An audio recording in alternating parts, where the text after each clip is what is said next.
아빠, 오늘 상견례 아시죠? 김하늘의 목소리에는 걱정이 가득했습니다. 오늘은 그녀 인생에서 가장 중요한 날 중 하나인 상견례 날이었죠. 29세의 하늘은 거울 앞에서 정성스럽게 화장을 마무리하며 아버지의 모습을 힐끔 바라봤습니다. 김태식은 평소와 다름없이 낡은 작업복을 입고 있었어요. 시멘트 가루가 묻은 검은색 작업복, 여기저기 해진 무릎 부분, 그리고 오래된 안전화까지. 58세의 그는 30년간 건설 현장을 누벼온 사람답게 거칠고 투박한 손을 가지고 있었습니다. 괜찮다 하느라 태식은 담담하게 대답했습니다. 그의 목소리는 언제나 그렇듯 차분하고 온화했죠. 딸을 바라보는 그의 눈빛에는 무한한 애정이 담겨 있었습니다. 하지만 아빠 하늘은 말을 잇지 못했어요.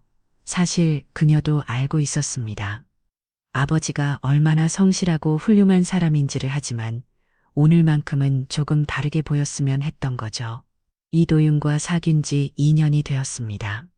31살의 도윤은 수입차 전문 매장에서 세일지 관리자로 일하고 있었어요. 말솜씨가 뛰어나고 외모도 준수한 그는 하늘에게 있어 완벽한 남자친구였습니다. 적어도 지금까지는 그렇게 생각했죠. 우리 아빠는 그냥 건설 쪽에서 일하셔. 하늘은 도윤에게 아버지 직업을 설명할 때 항상 이렇게 말했습니다. 현장 쪽이긴 한데 진짜 멋진 분이야. 도윤은 고개를 끄덕이며 이해한다고 했지만 그의 표정 어딘가에 미묘한 변화가 있었던 것 같아요. 하늘은 그것을 느꼈지만 무시하려 했습니다. 사실은 오래된 트럭 열쇠를 집어들었어요. 15년 된 현대포터였죠. 곳곳에 로기술구 페인트가 벗겨진 트럭이었지만 그에게는 가장 믿음직한 동반자였습니다. 아빠가 먼저 가서 기다리고 있을게. 태식은 딸의 머리를 살짝 쓰다듬으며 말했습니다. 하늘은 아버지의 따뜻한 손길에 마음이 조금 놓았어요. 네, 아빠, 저도 곧 택시 타고 갈게요. 하늘은 아버지를 배우고 복잡한 마음을 달래려 했습니다. 태식이 운전해서 향한 곳은 강남의 한 고급 레스토랑이었어요. 도윤이 예약한 곳이었죠.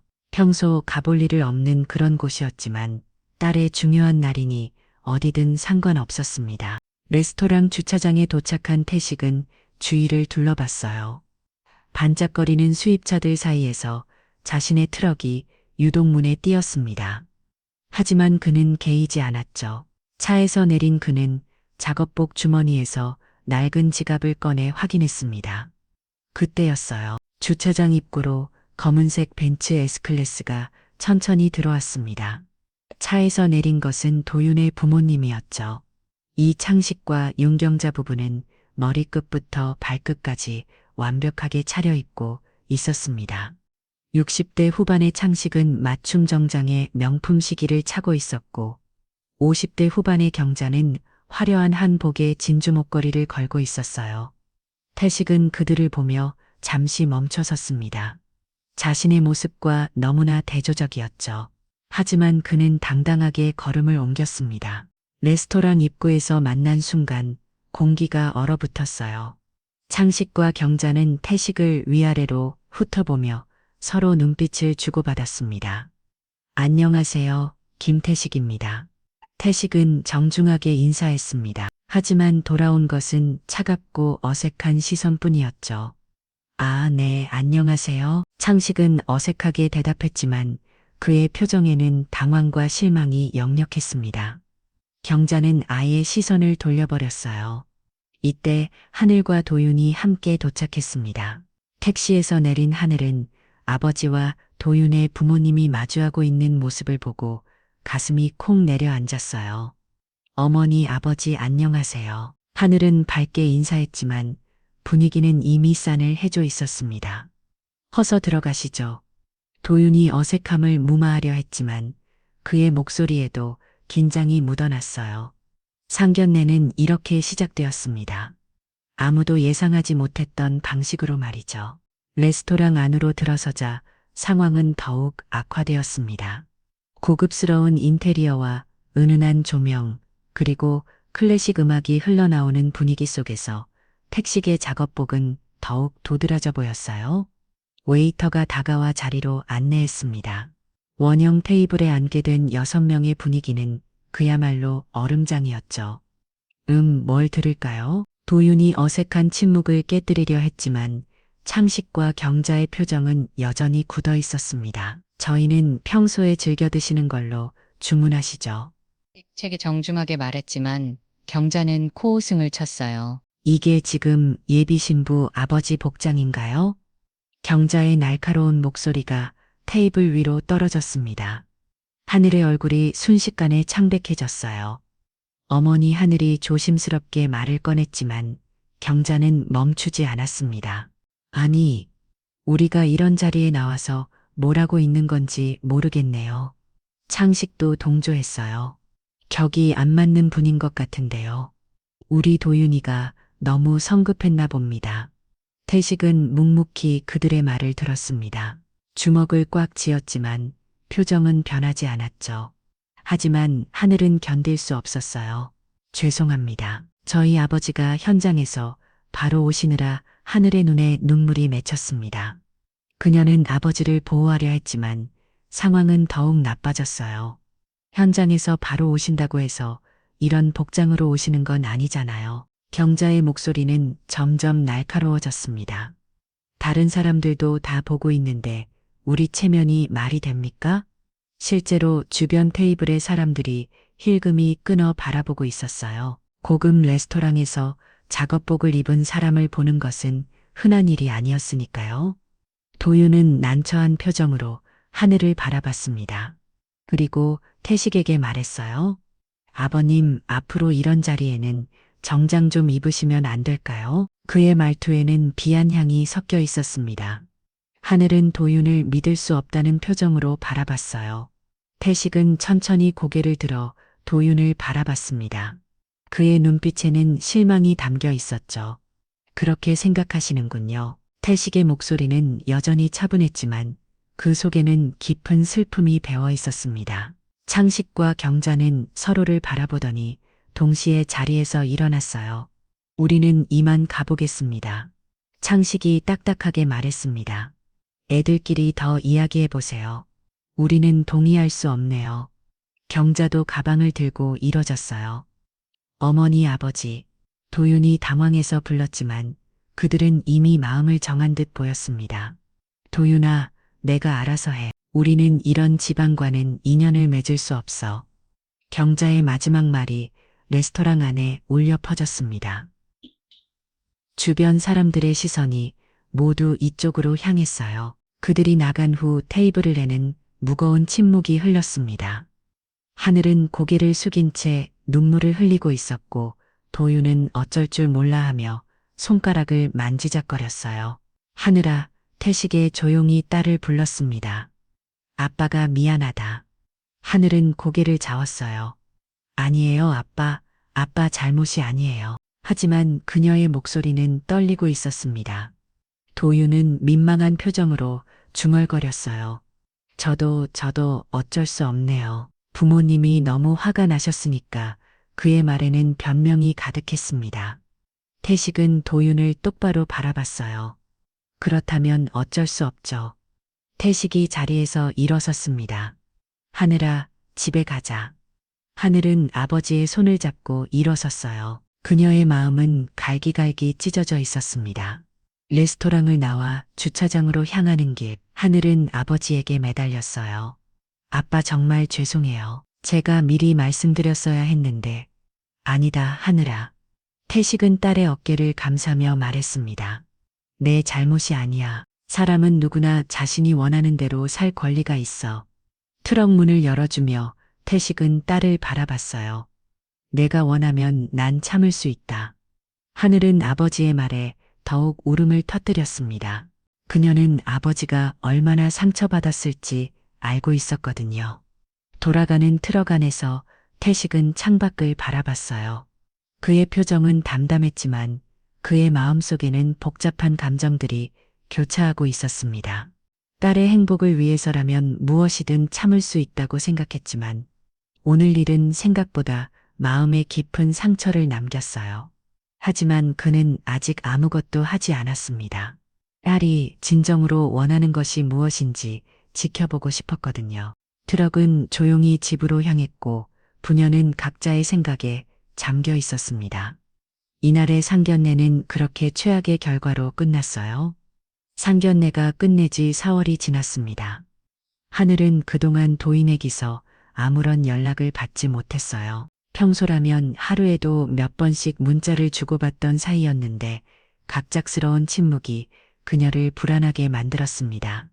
언니 괜찮아? 직장 동료인 김서연이 걱정스럽게 물었어요. 하늘은 며칠째 집중하지 못하고 있었거든요. 응, 괜찮아? 하늘은 억지로 미소를 지었지만 서연의 눈에는 그녀의 상태가 좋지 않다는 것이 보였습니다. 그때 하늘의 휴대폰에 메시지가 왔어요. 도인애였습니다. 오늘 저녁에 시간 있어? 이야기할 게 있어. 하늘의 가슴이 두근거렸습니다. 혹시 좋은 소식일까 하는 기대와 불안이 동시에 몰려왔어요. 저녁 6시. 하늘은 도희랑 만나기로 한 카페에 도착했습니다. 평소 자주 가던 곳이었지만 오늘은 왠지 낯설게 느껴졌어요. 도인애는 이미 와서 기다리고 있었습니다. 하지만 그의 표정은 평소와 달랐어요. 어딘지 어둡고 무거운 기색이 역력했습니다. 왔구나. 도인애 건조하게 말했습니다. 하늘은 그의 앞자리에 앉으며 조심스럽게 물었어요. 무슨 이야기인데 도인애 잠시 망설이더니 입을 열었습니다. 하늘아, 우리 부모님 반대가 너무 심해서 그의 목소리는 점점 작아졌어요. 어쩔 수 없을 것 같아. 하늘의 머릿속이 하얗게 변했습니다. 할마 하는 생각이 현실이 되는 순간이었어요. 무슨 말이야? 하늘의 목소리가 떨렸습니다. 미안해. 정말 미안한데 결혼은 못할 것 같아. 도인애는 하늘의 눈을 똑바로 보지 못했어요. 커피 입만 빙빙 돌리며 말을 이었습니다. 부모님이 너무 화가 나셔서 집에서 난리가 났어. 나도 어쩔 수 없다고 하늘은 믿을 수 없다는 표정으로 도인애 바라봤습니다. 그럼 지금까지 우리가 모였는데 그건 우리 길이는 좋았지만 도인의 변명은 계속 이어졌어요. 부모님 마음을 돌리기가 너무 어려워. 특히 내 아버지가 그런 모습으로 나타나신 걸 보고는 하늘의 가슴에 날카로운 칼이 꽂히는 느낌이었습니다. 결국 아버지 때문이라는 이야기였거든요. 내 아버지가 뭘 잘못했는데 하늘의 목소리에 분노가 섞였어요. 잘못했다는 게 아니라 그냥 우리 집안이랑 안 맞는다고 생각하시는 것 같아. 도인애는 여전히 핑계만 늘어놓았습니다. 하늘은 한동안 말이 없었어요. 2년간의 연애가 이렇게 끝나는 것이 믿어지지 않았습니다. 말겠어. 하늘이 조용히 말했습니다. 그럼 어쩔 수 없지. 도인애는 하늘이 이렇게 쉽게 받아들이는 것이 의외였어요. 사실 그는 하늘이 울고불고 매달릴 것이라고 생각했거든요. 정말 미안해 하늘아. 괜찮아. 하늘은 담담하게 대답했지만 그녀의 마음은 참가리로 찢어져 있었어요. 하지만 도인의 다음 말은 하늘을 더욱 충격에 빠뜨렸습니다. 그런데 내가 너한테 준 선물들 말이야. 도인의 어색하게 꺼냈어요. 뭐 반지랑 목걸이, 그리고 가방 그런 것들 말이야 다 돌려줄 수 있어. 하늘은 자신의 귀를 의심했습니다. 파혼을 통보하면서 선물까지 돌려달라는 것이었어요. 지금 뭐라고 한 거야? 아니 그게 부모님이 그러시는데 결혼도 안 하는데 그런 비싼 것들을 왜 줬냐고. 도인의 말은 갈수록 비열해졌어요. 게다가 내가 산 것들 값이 꽤 나가거든. 정리는 해야 하지 않을까. 하늘은 도익길 똑바로 바라봤습니다. 이 사람이 진짜 자신이 사랑했던 사람이 맞는지 의심스러웠어요. 정말 그런 식으로 나올 거야. 미안해. 하지만 현실적으로 생각해봐. 도인애 뻔뻔하게 말했습니다. 어차피 너도 슬리롭잖아. 하늘은 가방에서 도인애 선물한 반지를 꺼냈어요. 약혼 반지는 아니었지만 그녀에게는 소중한 의미가 있었던 반지였습니다. 여기 있어. 하늘이 반지를 테이블 위에 올려놓았습니다. 나머지는 집에 가서 정리해서 보내줄게. 도익길 만족스러운 표정으로 반지를 주머니에 넣었어요. 고마워. 이해해줘서. 하늘은 더 이상 참을 수 없었습니다. 자리에서 일어나며 마지막으로 말했어요. 도희나, 나는 내가 이런 사람인 줄 몰랐어. 그리고 카페를 나왔습니다. 밖으로 나온 하늘은 참 바람을 맞으며 눈물을 흘렸어요. 사랑한다고 생각했던 사람에게 이렇게 버려지는 것도 충격이었지만 그보다 더 충격적인 것은 도인의 본 모습이었습니다. 집으로 돌아가는 길 하늘은 아버지 생각이 났어요. 결국 아버지 때문에 이런 일이 생겼다는 죄책감과 아버지를 무시한 도인에 대한 분노가 동시에 밀려왔습니다. 집에 도착했을 때 태식은 거실에서 뉴스를 보고 있었어요. 하늘의 얼굴을 본 순간 그는 무슨 일이 있었는지 직감적으로 알아챘습니다. 하늘아, 무슨 일이야? 아빠. 하늘은 아버지 품에 안기며 울음을 터뜨렸어요. 하온이에요. 도이나가 헤어지자고 했어요. 태식은 딸의 등을 토닥이며 말없이 위로했습니다. 그의 마음도 아팠지만 지금은 딸을 달래는 것이 우선이었어요. 괜찮다 하늘아. 다 괜찮을 거야. 하지만 태식의 마음속에는 조용한 분노가 피어오르고 있었습니다. 딸을 이렇게 아프게 한 것들에 대한 차분하고 냉정한 분노 말이에요. 파혼 소식이 퍼진 후 일주일이 지났습니다. 하늘은 직장에서 최대한 평범하게 지내려 노력했지만 마음의 상처는 쉽게 아물지 않았어요. 그런데 더 큰 충격이 기다리고 있었습니다. 언니 이거 봐. 동료 서연이 휴대폰을 들고 다가왔어요. 화면에는 도인의 인스타그램이 떠 있었습니다. 하늘은 눈을 의심했어요. 도인의 모르는 여성과 함께 찍은 사진이 올라와 있었거든요. 고급 레스토랑에서 찍은 듯한 사진이었는데 여자는 화려한 드레스를 입고 있었습니다. 더 충격적인 것은 댓글이었어요. 이게 바로 진짜 우리 급이지. 휴, 치유. 도인의 직접 단 댓글이었습니다. 그 아래로는 친구들의 댓글이 이어졌어요. 역시 형, 이번에는 제대로 내 여친이랑은 차원이 다르다. 키우, 드디어 격에 맞는 사람 만났구나. 하늘의 손이 떨렸습니다. 파혼한 지 일주일도 안 되어서 벌써 다른 여자와 만나고 있었던 거예요. 서연이 걱정스럽게 물었지만 하늘은 대답할 수 없었습니다. 그날 오후 더 큰 사건이 터졌어요. 하늘이 회사에서 업무를 보고 있는데 로비에서 소동이 일어났습니다. 김하늘 씨 어디 있어요? 나와요. 익숙한 목소리에 하늘은 깜짝 놀랐어요. 도인의 목소리였거든요. 저기요, 여기서 뭐 하시는 거예요? 경비원이 도입길 제재하려 했지만 도인은 더욱 소리를 질렀습니다. 김하늘 약속 지켜야죠. 내 물건들은 언제 돌려줄 거예요? 하늘은 급히 로비로 내려갔어요. 동료들과 다른 회사 직원들이 모두 구경하고 있었습니다. 도인아, 여기서 왜 이러는 거야? 하늘이 당황해서 물었어요. 왜 이러냐고 약속했잖아요. 내 선물을 돌려준다고. 도인의 목소리는 점점 커졌습니다. 목걸이, 가방, 향수 다 어디 있어요? 집에 있어. 곧 보내줄게.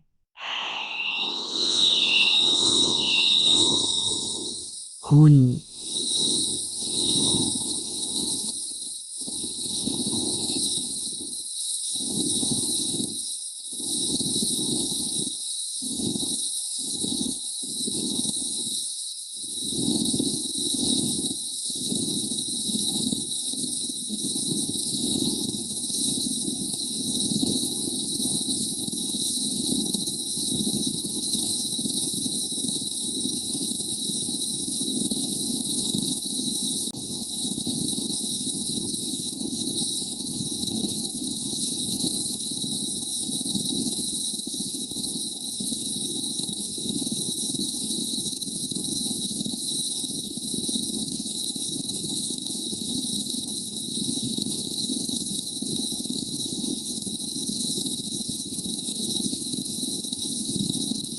오늘 저녁에 가져다 줄게. 아니에요. 지금 당장 가져와요. 도인은 더욱 무리한 요구를 했습니다. 우리 약속도 있고 시간이 없다고요. 그때 하늘의 팀장인 최민정이 나타났어요. 여기서 무슨 일이에요? 민정은 단호한 목소리로 물었습니다. 아, 저는 하늘시전 남자친구인데요. 도인은 뻔뻔하게 대답했어요.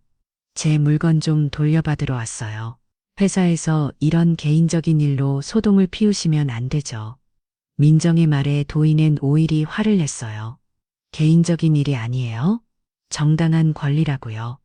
하늘씨 일단 사무실로 올라가세요. 민정이 하늘을 보호하려 했지만 도인은 계속 소리를 질렀습니다. 아니에요. 지금 여기서 약속부터 정하고 가야 해요. 그의 목소리가 너무 커서 다른 층에서도 사람들이 내려와 구경했어요. 하늘은 너무 부끄럽고 화가 났습니다. 이런 식으로 자신을 망신주는 도인애니 믿어지지 않았어요. 말겠어. 내일 점심시간에 가져다 줄게. 하늘이 어쩔 수 없이 약속했지만 도인은 만족하지 않았어요. 내일 말고 오늘이요. 오늘 저녁 8시까지 도인아 제발 안 돼요. 이미 너무 늦었어요. 결국 하늘은 고개를 끄덕일 수밖에 없었습니다. 도인은 그제야 만족스러운 표정으로 나갔어요. 남겨진 하늘은 주변의 시선을 견딜 수 없었습니다. 모든 사람들이 자신을 바라보며 수군거리고 있었거든요. 하늘씨 괜찮아요? 민정이 걱정스럽게 물었어요. 네, 죄송합니다. 하늘은 고개를 숙였습니다. 그날 저녁 하늘은 도인엔 준 선물들을 모두 챙겨서 만남 장소로 향했어요. 가방 안에는 목걸이, 향수, 가방, 그리고 작은 액세서리들까지 모두 들어 있었습니다. 도인은 카페에서 기다리고 있었어요. 하늘이 가방을 건네자 그는 1위를 확인하기 시작했습니다. 목걸이, 향수, 가방. 귀걸이는 무슨 귀걸이? 내가 생일 때 준 귀걸이 있잖아요. 하늘은 기억이 나지 않았어요. 그런 게 있었나? 어떻게 기억 안 나요? 분명히 줬는데 도인은 짜증을 냈습니다. 집에 가서 다시 찾아보고 연락할게. 아니에요. 지금 당장 가서 가져와요. 도인의 요구는 점점 무리해졌어요. 하늘은 지쳐갔습니다. 이 사람이 정말 자신이 사랑했던 사람이 맞는지 의심스러웠어요. 한편 집에서 딸을 기다리고 있던 대식은 하늘의 상황을 알고 있었습니다. 그는 조용히 휴대폰을 들어 누군가에게 전화를 걸었어요. 재우야, 나다. 전화 너머로 차분한 남자 목소리가 들렸습니다. 네, 회장님. 그 친구에 대한 정보 좀 알아봐라. 대식의 목소리는 평소와 달랐어요. 차갑고 결단력이 느껴졌습니다. 이 도인애라는 사람 말이야. 대식과 통화한 한재호는 40대 초반의 예리한 남자였습니다. 그는 대식이 운영하는 건설사의 전략기획실장으로 15년간 대식의 오른발 역할을 해왔어요. 이 도인은 31살 강남구 압구정 동거주 재호는 이틀 만에 상세한 보고서를 들고 대식을 찾아왔습니다. 프리미엄 모터스 강남점에서 수입차 세일지 관리자로 근무 중이고요. 대식은 보고서를 천천히 읽어봤어요. 부친 이창식은 소규모 부동산 중기업을 하고 있고 현재 강남역 인근 오피스텔 한 동을 임대업으로 운영하고 있습니다. 그 오피스텔 건물주는 저희 계열사 중 하나인 태영개발에서 소유하고 있습니다. 재우의 대답에 태식의 입가에 미묘한 미소가 스쳤어요. 도익길가 근무하는 자동차 매장은 프리미엄 모터스는 독일 수입차 공식 딜러십인데 최근 강남 일대의 재개발 프로젝트 관련해서 저희와 협력 논의를 진행 중이었습니다. 태식은 보고서를 덮었어요. 그럼 우리 딸한테 상처 준 대가를 치르게 해야겠군. 그의 목소리는 여전히 차분했지만 그 속에는 단호한 결의가 담겨 있었습니다. 어떻게 진행할까요? 조용히 하자. 딸이 눈치채지 못하게 태식은 창밖을 바라보며 말했습니다. 사람들이 격을 따진다면 진짜 격이 뭔지 보여주자. 그 주 월요일 도익길이 근무하는 프리미엄 모터스에 예상치 못한 연락이 왔어요. 본사에서 전화 왔는데 강남 재개발 프로젝트권으로 회의가 있다고 하네. 금 부장이 도인에게 말했습니다. 갑자기요? 응? 그런데 이상한 게 우리 주요 거래처 명단에서 빠지라는 지시가 내려왔어. 도익긴 이해할 수 없었어요. 무슨 말씀이세요? 태영 건설 계열사들과의 거래를 중단하라는 거야. 금 부장도 당황스러워 보였습니다. 이유는 안 알려줬어. 그냥 즉시 중단하라고. 도인의 가슴이 불안해졌어요. 태영 건설은 그들 매장의 가장 큰 거래처 중 하나였거든요. 그럼 우리 실적이 그게 문제야. 이번 분기 목표 달성이 어려워질 것 같아. 그 같은 시각 도인의 부친 창식이 운영하는 오피스텔에도 청천벽력 같은 소식이 전해졌어요. 계약 갱신이 안 된다고요? 창식은 건물관리사무소에서 날아온 통지서를 들고 있었습니다. 네, 건물 주축에서 내년부터는 직접 운영하기로 결정했다고 합니다. 관리소장이 미안한 표정으로 설명했어요. 그런데 계약 기간이 아직 남아있지 않나요? 특약 조항에 따라 건물주가 필요시 계약을 조기 종료할 수 있다고 되어 있습니다. 창식은 당황했어요. 그 오피스텔 임대업이 가족의 주된 수입원이었거든요. 언제까지 나가야 하는 거죠? 이번 달 말까지입니다. 그날 저녁 도인의 부모와 함께 심각한 대화를 나눴어요. 회사에서도 이상한 일들이 계속 일어나고 있어. 도인의 하루 종일 겪은 일들을 설명했습니다. 거래처들이 갑자기 계약을 취소하고 새로운 고객들도 우리를 피하는 것 같아 경자도 걱정스러운 표정이었어요. 설마 하늘이네랑 관련이 있는 건 아니겠지? 창식이 의심스럽게 말했습니다. 에이, 그릴 리가요. 아버지도 현장 노동자인데 뭐 힘이 있다고 도인의 코웃음을 쳤어요. 하지만 상황은 점점 더 악화되었습니다. 며칠 후 도인의 직장에 더 충격적인 소식이 전해졌어요. 도인아, 너 VIP 고객 리스트 확인해봤어? 김 부장이 급하게 다가왔습니다. 무슨 일이세요? 김태식이라는 이름 있지 않아? 도인의 고객 데이터 베이스를 뒤져봤어요. 그리고 믿을 수 없는 것을 발견했습니다. 김태식 회장, VIP 등급, 최상위 누적 구매액, 이 뭐예요? 도인의 목소리가 떨렸습니다. 김태식이라는 분이 우리 매장 역대 최고 고객 중 한 분이야. 김 부장이 설명했어요. 벤츠, BMW, 아우디를 매년 열어 대식 구매하시는 분이거든. 도인의 머릿속이 하얗게 변했어요. 설마 하늘의 아버지와 같은 이름일까 하는 생각이 들었거든요. 혹시 건설업에 종사하시는 분인가요? 맞아. 태영 건설 회장님이시지. 김 부장의 대답에 도인의 몸이 얼어붙었습니다. 예, 태양건설이요? 국내 건설업계 톱3 안에 드는 대기업이야. 몰랐어. 에. 도인은 급히 인터넷으로 태영 건설을 검색해봤어요. 그리고 회사 홈페이지에서 김태식 회장의 사진을 발견했습니다. 바로 하늘의 아버지였어요. 평소 작업복만 입고 다니던 그 사람이 수천억대 건설사의 회장이었던 것입니다. 도인의 손이 덜덜 떨렸어요. 자신이 얼마나 큰 실수를 했는지 깨달았거든요. 이럴 수가. 그때 김 부장이 또 다른 소식을 전했습니다. 그런데 이상한 게 김태식 회장님 측에서 우리 매장과의 거래를 전면 중단한다고 연락이 왔어. 뭐라고요? 이유는 알려주지 않았어. 그냥 더 이상 거래하지 않겠다고. 도인의 무릎에 힘이 빠졌어요. 모든 퍼즐이 맞춰지고 있었습니다. 자신이 무시하고 조롱했던 사람이 실제로는 자신보다 훨씬 높은 위치에 있는 사람이었고, 지금 자신과 가족이 겪고 있는 모든 일들이 그와 관련되어 있다는 것을 깨달았어요. 그날 밤 도인은 잠을 이루진 못했습니다. 하늘에게 연락하고 싶었지만 뭐라고 말해야 할지 알 수 없었어요. 한편 태식은 여전히 건설 현장에서 작업복을 입고 일하고 있었습니다. 하지만 그의 휴대폰에는 계속해서 보고가 들어오고 있었어요. 첫 번째 단계는 완료되었습니다. 배우의 목소리가 전화기 넘어뜨렸습니다. 좋아, 그럼 이제 두 번째 단계로 넘어가자. 태식의 목소리에는 여전히 감정이 드러나지 않았지만 그의 계획은 착착 진행되고 있었어요. 도인은 김태식의 정체를 안 지 일주일이 지났습니다. 그동안 그는 밤잠을 설치며 어떻게 해야 할지 고민했어요. 가족의 사업도 위기에 처했고 자신의 직장도 불안해졌거든요. 도희나 큰일 났어. 부친 창식이 급하게 전화를 걸어왔습니다. 왜요, 아버지?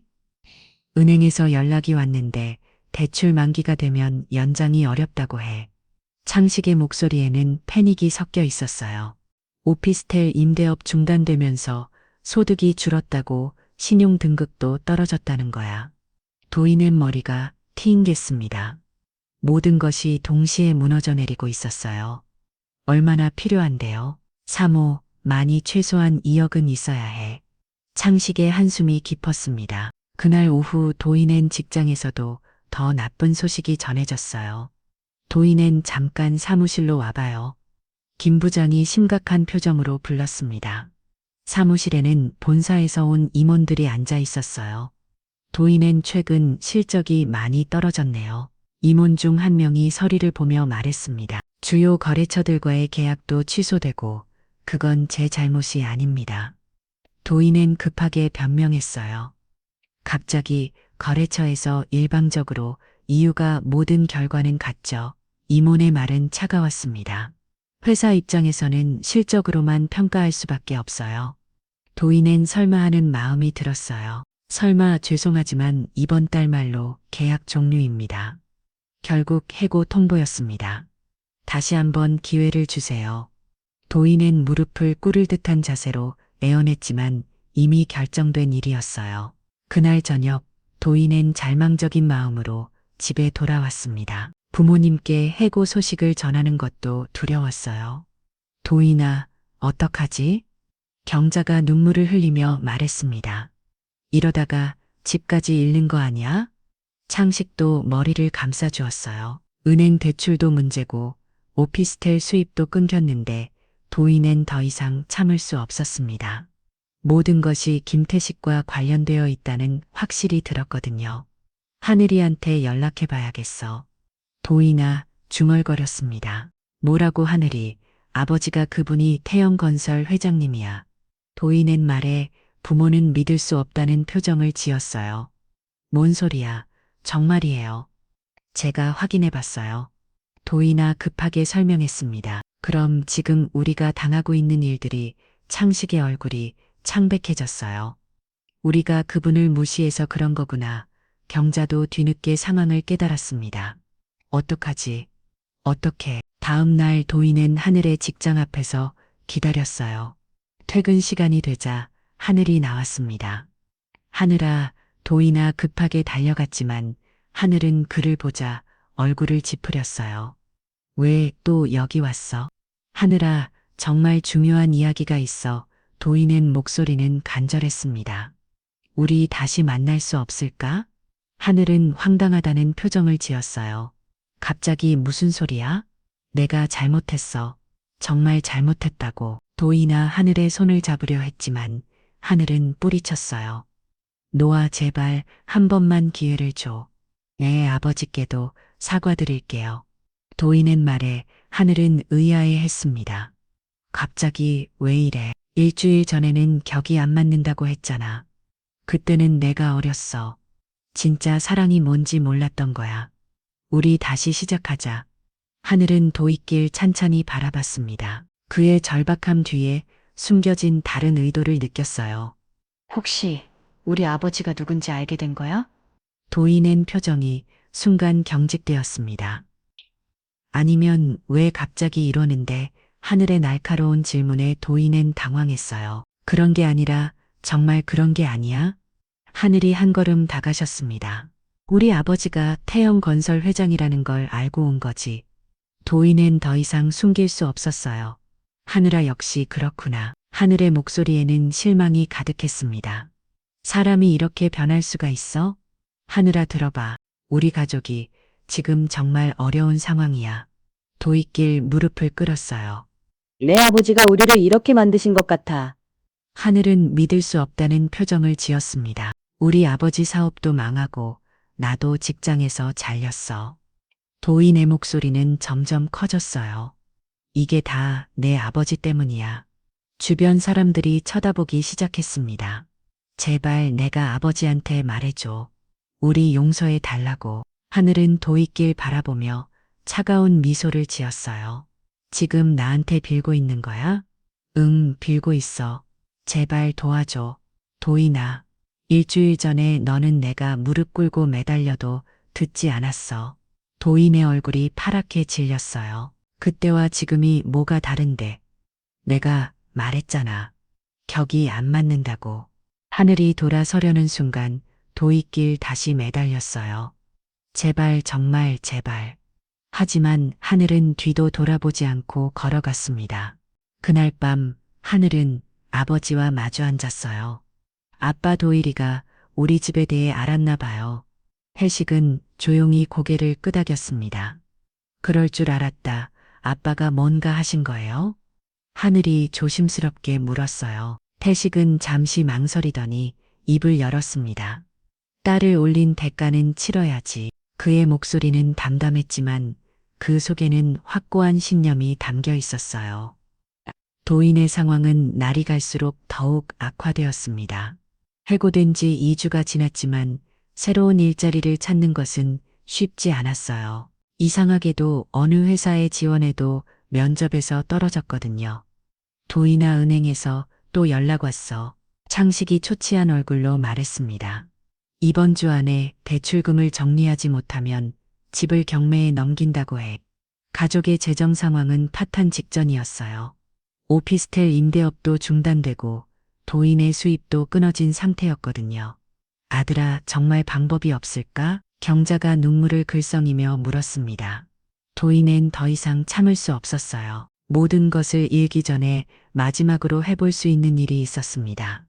그는 태영 건설 본사를 찾아갔어요. 김태식 회장님을 뵙고 싶습니다. 접수처 직원에게 말했지만 당연히 거절당했습니다. 예약 없이는 불가능합니다. 제발요. 정말 중요한 일이에요. 도의 내언했지만 소용없었어요. 그는 하루 종일 건물 앞에서 기다렸습니다. 태식이 나오기를 바라면서 말이에요. 하지만 태식은 보통 작업복을 입고 현장용 출입구로 다녔기 때문에 도인은 그를 만날 수 없었어요. 며칠 후 도인은 더욱 잘망적인 방법을 택했습니다. 하늘의 직장 앞에서 무릎을 꿇고 기다리기 시작한 거예요. 하늘아, 제발 나와줘. 점심시간이 되자 도인의 수기를 질렸습니다. 우리 가족이 정말 죽게 생겼어. 하늘의 동료들이 창문으로 내려다보며 수근거렸어요. 저 사람 또 왔네. 정말 민폐다. 하늘은 차마 내려갈 수 없었습니다. 도인의 행동이 점점 더 극단적으로 변하고 있었거든요. 기만을 내가 나오지 않으면 여기서 죽을 거야. 도인은 외침에 결국 경비원이 나왔어요. 여기서 계속 이러시면 신고하겠습니다. 신고하세요. 상관없어요. 도인은 완전히 이성을 잃은 상태였습니다. 이분이 누구죠? 하늘시전 남자친구라고 하는데 계속 이런 식으로 소동을 피우고 있어요. 경비원이 설명했습니다. 민정은 도익길 올려다보며 단호하게 말했어요. 지금 당장 그만두시고 가세요. 안 그러면 정말 신고할 겁니다. 하늘이만 나와주면 갈게요. 도익길 고집을 부리자 민정은 결단을 내렸어요. 하늘씨, 일단 외부회의에 나간다고 하고 나오세요. 잠시 후 하늘이 나왔습니다. 그녀의 얼굴에는 지친 기색이 역력했어요. 도인아, 그만해. 도익길이 하늘에게 달려갔지만 하늘은 한 걸음 뒤로 물러섰어요. 이제 정말 그만해. 이러는 것도 지겨워. 제발 내 아버지한테 말해줘. 우리 용서해 달라고 도익길이 또다시 무릎을 꿇었습니다. 나는 내가 이런 사람인 줄 몰랐어. 하늘의 목소리는 차가웠어요. 돈과 지위만 보는 사람이었구나. 그게 아니야. 정말 사랑해. 사랑, 하늘이 비웃듯 말했습니다. 진짜 사랑이었다면 처음부터 이런 일이 없었을 거야. 그때 검은색 세단 한 대가 회사 앞에 멈춰서서요. 차에서 내린 사람은 한재호였습니다. 하늘 양 회장님이 부르십니다. 재호의 등장에 도익길 기회라고 생각했어요. 저도 함께 가면 안 될까요? 재호는 도익길 차갑게 바라봤습니다. 회장님은 하늘 양만 부르시었습니다. 제발요. 저도 사과하고 싶어요. 도익길 재호에게도 무릎을 꿇었지만 재호는 아예 관심도 두지 않았어요. 하늘 양 올랐다세요. 하늘이 차에 탄 후 재호는 도익길 양에 마지막으로 말했습니다. 더 이상 하늘 양을 괴롭히지 마세요. 차가 떠난 후 도익길 그 자리에 주저앉았어요. 모든 것이 끝났다는 생각이 들었습니다. 한편 차 안에서 하늘은 긴장하고 있었어요. 아버지가 정말 화가 나셨나요? 회장님은 화를 내신 적이 없어요. 재우가 대답했습니다. 다만 딸을 아프게 한 것에 대해서는 분명한 선을 그으시겠다고 하셨죠. 차는 시내 한복판의 고급 호텔로 향했습니다. 호텔 최상층 레스토랑에서 태식이 기다리고 있었어요. 하늘이 들어서자 태식이 자리에서 일어났습니다. 그는 평소의 작업복 대신 단정한 정장을 입고 있었어요. 하늘은 아버지의 모습에 새삼 놀랐습니다. 정장을 입은 태식은 완전히 다른 사람처럼 보였거든요. 앉아라 하늘아. 태식이 목소리는 온화했습니다. 아빠가 너한테 미안하다. 왜요? 내가 상처받는 걸 더 빨리 막아주지 못해서. 태식이 하늘의 손을 잡았어요. 이제 다 정리됐다. 정리됐다는 게 도윤이와 그 가족들이 더 이상 너를 괴롭히지 못하게 했어. 액, 태식이의 말에 하늘은 복잡한 마음이 들었어요. 액, 아빠가 그들한테 뭘 하신 거예요? 별거 아니야. 그냥 진짜 격이 뭔지 보여준 것뿐이야. 태식이 입가에 미소가 스쳤습니다. 사람을 겉모습으로 판단하면 이런 일이 생긴다는 걸 알려준 거지. 하늘은 아버지를 바라보며 말했어요. 아빠, 미안해요. 제가 아빠를 제대로 소개하지 못해서. 아니다. 태식이 고개를 저었습니다. 내 잘못이 아니야. 진짜 사람은 어떤 모습이든 상관없이 사람을 대하는 법을 아는 거야. 그날 저녁 부녀는 오랜만에 마음 편히 식사를 했습니다. 하늘은 아버지의 진짜 모습을 알게 되면서 동시에 자신이 얼마나 소중한 사람의 딸인지 깨달았어요. 아빠 사랑해요. 나도 사랑한다. 딸, 태식윤 딸을 바라보며 흐뭇하게 미소를 지었습니다.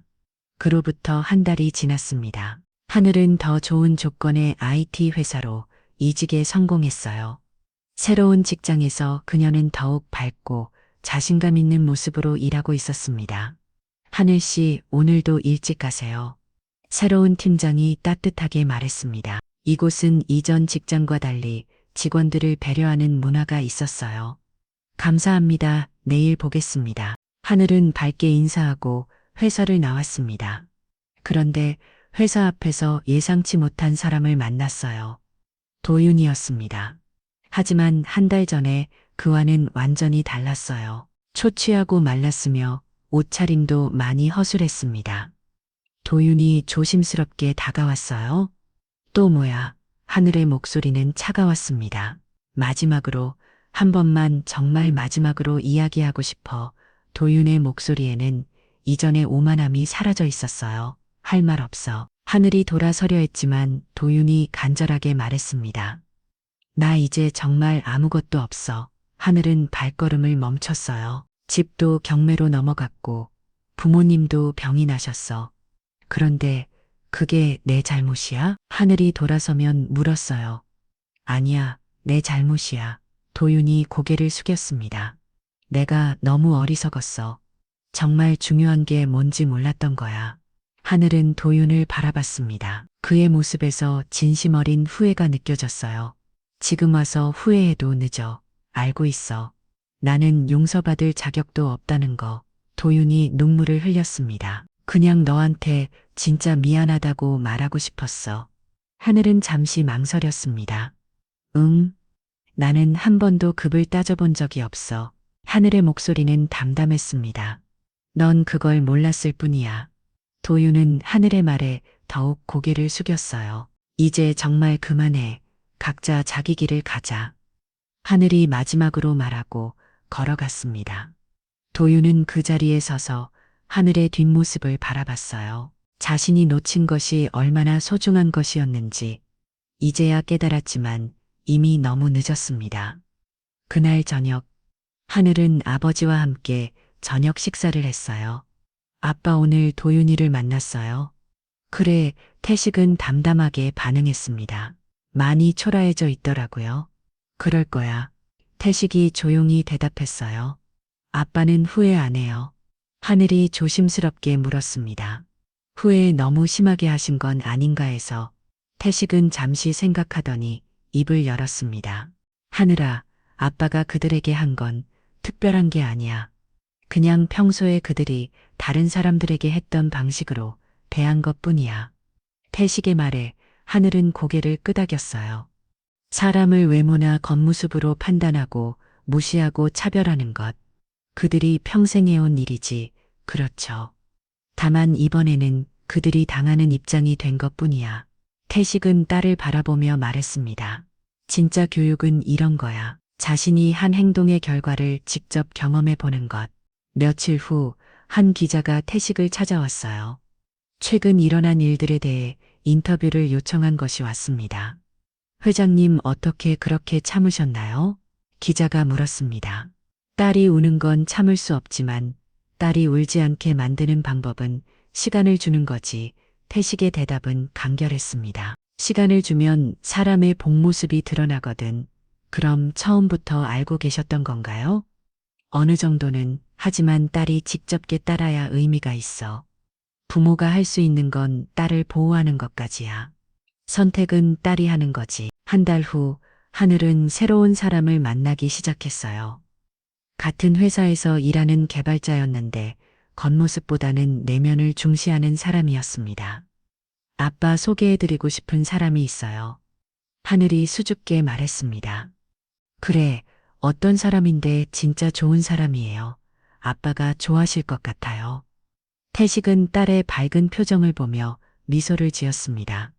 그럼 언제 만나볼까? 이번 주말에 같이 식사해요. 아빠는 편한 옷 입고 오셔도 돼요. 하늘의 말에 태식은 웃었어요. 알겠다. 작업복 입고 갈게. 진짜요? 그래야 진짜 사람인지 알 수 있잖아. 부녀는 함께 웃었습니다. 그 주말 태식은 약속한 대로 작업복을 입고 나타났어요.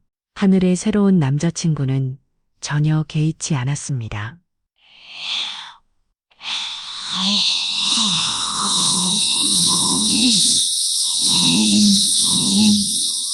미에서요 아버님, 정말 뵙고 싶었습니다.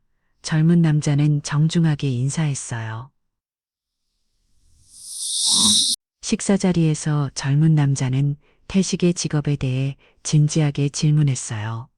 건설 현장에서 일하시는 게 정말 대단하다고 생각해요. 우리가 사는 건물들을 만드시는 거잖아요. 그의 말에는 진심을 인존경이 담겨 있었습니다.